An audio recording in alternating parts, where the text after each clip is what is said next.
All right, struggling with LR and RC. My first score was 137 or 138 or something. Now I'm scoring 153 or 154. It's a nice little jump in score. But my goal is to try to make it to at least 160. Games is my strongest section, but I score anywhere from -6 to -0.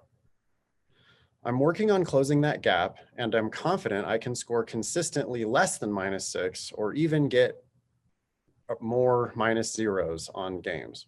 Any tips for LR or RC? There isn't one question type I'm missing a lot in either. It's just a little bit of everything that I get wrong. That's the email. No Okay. close on that. I feel like I've gotten this question a bajillion times, and it's kind of like, huh? Any tips for LR or RC? It's just so global. Yeah, I mean, we always say the same things, read and understand, but I don't know that this is what this person is looking for. I don't know. In the past, I've had people who are like, yeah, I know what you mean by that, but I mean, like, can you give me something like else? Like there's some magic sauce that I'm trying to hold back? Yeah. People asking for tips, it's just, they're just thinking about it wrong. That's not what we do. We don't Nope. sell magic beans. Nope. What we do is we help you understand every single question on the test. I mean, because the deal is every single question makes perfect sense. Once you understand it, every question makes perfect sense. And so what this student needs to do is talk about individual mistakes they've made. Instead of this big, you said global, you're totally right. Instead of this big global, like, I need to get better at LR and RC, how do I do that? It's like, Yeah. well, show me the questions you're missing. Yep. Come to class, show me the questions you're missing, or hit the ask button in the daemon and we'll get back to you with a full written explanation of the question. And then if you still don't understand, then you need to ask for more help. In the LSAT daemon, we have office hours multiple times a week. Ben, you do an office hour, I do an office hour. Jackson's got the extra help session, I think, still. And you can just come to any of our classes and ask whatever questions you want to ask. We've got a whole team of awesome teachers, and that's the real, it's kind of like a secret about the LSAT is that they all make perfect sense. You just have to dig into it so that it makes sense. And when you learn that one question and you really understand it, you're going to see your score go up, because there's going to be, on the very next test you do, there's going to be a question that's almost identical to that question. They just don't change it. They're not hiding the ball at all. So you got to dig into each individual mistake. I mean, I would say to whoever this is, we don't have a name for struggling. Improved already from 137, 38 to 153 or 154. That is a nice little 15-point jump. And if your goal is 160, you've only got to go 6 or 7 more points. Totally achievable. But the way you get there is by humbling yourself and telling us actually what you don't understand. Yeah. Is that clear enough? I mean, the other thing I would say is this person definitely should try to get to perfect on the games. If you're not already at -0 consistently on the games, you can keep practicing and you can improve even more on the games. And that's not going to get this person all the way to 160, but it's going to get them halfway there, or about halfway there. And then all they got to do is pick up 1 or 2 more questions on LR and RC. I totally believe that they can do it, but they got to ask more pointed, better questions, like not just tell me the shortcut. Instead, I missed this question. I really don't understand why the answer is B. I thought it was D. I don't get it. That's what you have to do. You gotta humble yourself to just confront the fact that you just don't understand shit. I don't know why people are so reluctant to do that sometimes, but that's how you get there. Well, another clue that this person is like looking at, like trying to look at this as a real high level, is there isn't one question type I'm missing a lot in either. And that's, again, looking for some global pattern, like, oh, look, I'm missing necessary assumption more, so I need to work on those. No. If you can better understand a must be true question, that can help you with a flaw question. Because if you can understand why answer choice C doesn't have to be true, now you can understand why the conclusion in a flaw question doesn't have to be true. Yep. So you really have to develop those underlying skills. Yeah, that's reason number 1,000,000 why you shouldn't read the question stem first on logical reasoning, by the way. I have a feeling that this is a question that arises when people get too caught up in question types. Yep. Question types are important. You do need to understand that they are asking you different questions. It's not the same question every time. But on logical reasoning, you have to attack the argument first and understand what's wrong with the argument. And 75% of the time, that's just the answer, no matter what type of question they end up asking you. So people have this like fetish for, I have to identify my weak types. It's not about that. It's about understanding one mistake that you've made. On reading comp, I don't even notice that there's different question types, by the way. Like if you came to me, Ben, and told me that in Demon 2.0, we weren't even going to do question types on reading comp, I would be like, cool, fine. Because in reading comp, they're asking you whether you comprehended what you read. Yeah. And so, if you suck at reading comp, it's because you're not reading the passage carefully enough. As simple as that. But again, what ones did this person miss? And we can talk about it. 100%. I mean, not to belabor this too much, but just to give you a little story, an anecdote from Can't wait. This weekend. I was, or a couple of days ago, I guess, I was helping my oldest son with the SAT, and it was a reading comp question. And of course, I just was like, yep, okay, this is what I do every day. And the question was asking him where in a 4-sentence paragraph one of the sentences should go. The third sentence really needed to go in the second sentence slot.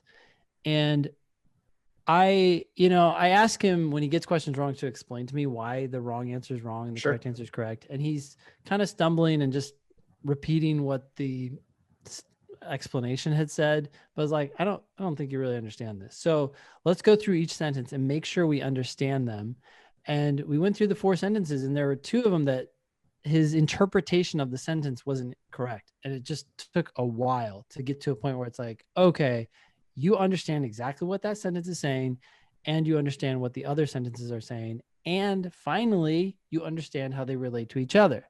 Now we can jump into the question, which is, hey, where should this sentence go? And it became much more obvious. And, it was a situation where he could turn around and explain it to someone else. That whole thing took like 30 minutes. And it's one question that he got wrong. And at the end, he goes, I hope I don't get any of those wrong again.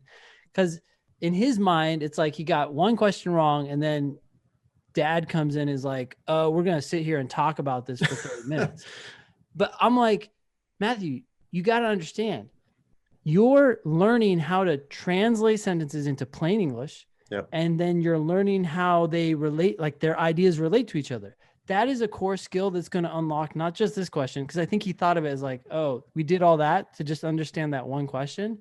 It's like, no, it's going to unlock all questions that are like this one in the future, and a bunch of others, because these are fundamental skills. And what I don't think this person understands, maybe not, maybe they do, but that time you spend on one question, regardless of what type it is, if you really own it, is going to unlock 100 more.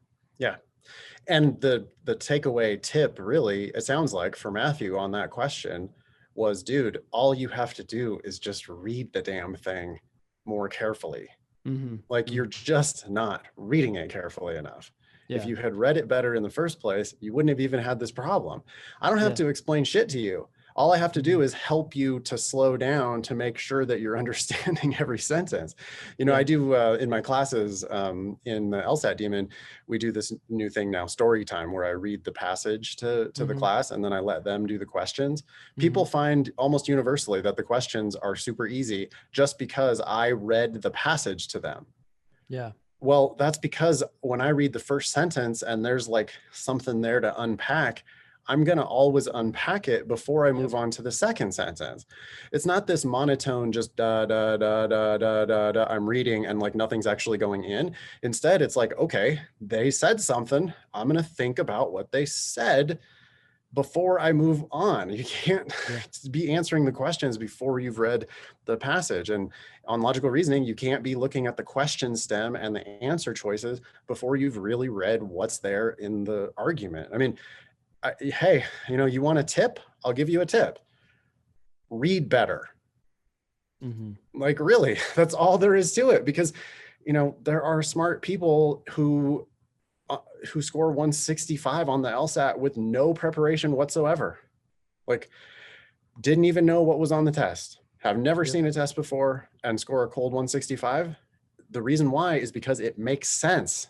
You don't need tips. You need to read more carefully. Yeah.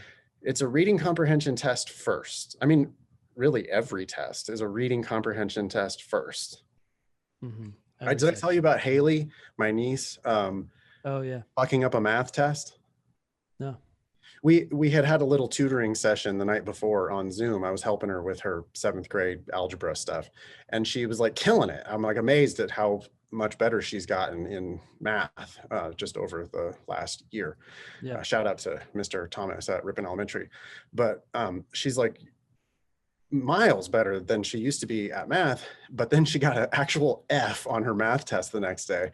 And when I went and looked through the questions with her, she 100% knew how to do the math. She absolutely understood how to do the math, and she had just misread like half of the questions, where she just wasn't answering the question that they actually asked. She goes like straight into the, okay, I'm going to do this math now.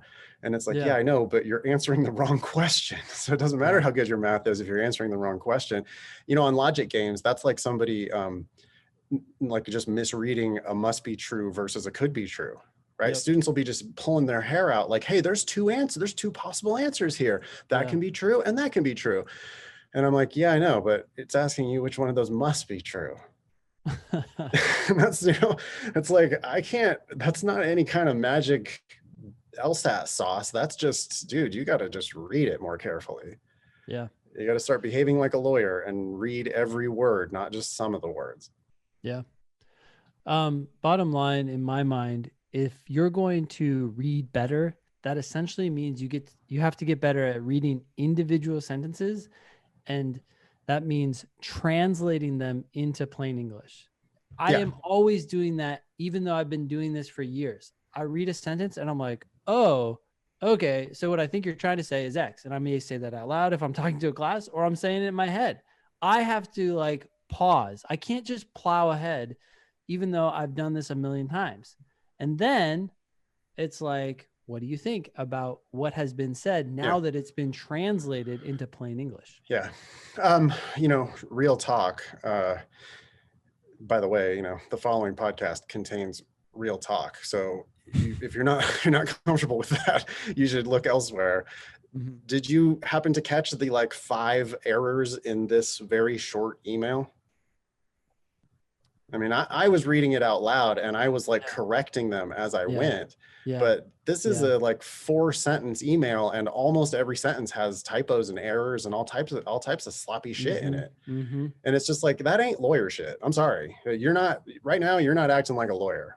You're scoring a non-lawyerly 153.